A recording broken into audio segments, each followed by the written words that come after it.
This is my second video about buzzes. If you haven't watched the first one yet, go and do that. Assuming you've seen it and you've worked through the exercise, you'll be able to let the stick bounce naturally.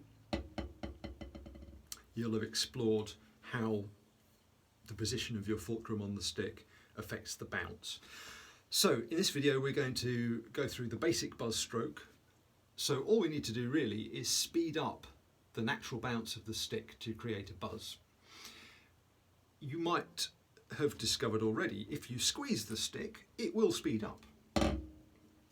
But it gives you a very short sound, so that's not very useful. Also, it creates tension, and tension is hardly ever a good thing, I would say. Never a good thing. So, holding the stick loosely at the fulcrum point, you're going to need to apply some pressure underneath. So pulling up on the back end of the stick equals going down on the front of the stick.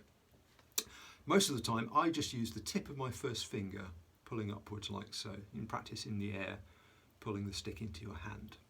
If you do that on the drum, you should find that the stick bounces much quicker. All the same, we're looking for as long a sound as we can get really, but one that doesn't let you hear each individual hit. Don't want it to sound like something falling downstairs. For the exercise, using just one hand at a time, we're going to move between a single stroke and a buzz stroke alternating. Make sure you do this with a click, so you're working on your timing as well.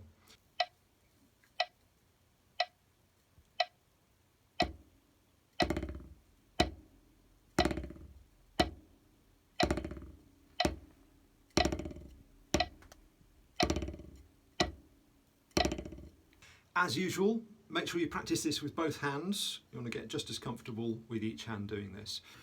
One extra thought, the mechanics of how you get the extra pressure into the stick can change. Like I said earlier, most of the time I use the tip of my first finger. When I'm playing loudly, I tend to use my middle finger to add the extra pressure. Notice because it's further back from the fulcrum, it's got more leverage.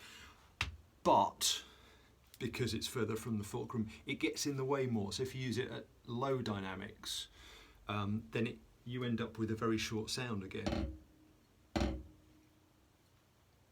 So that's not quite so useful. But when it's louder, you might need that extra finger to add a bit more pressure. Otherwise, you find that the buzzes can be too open. See you in the next video when we'll be combining the hands and starting to create the roll.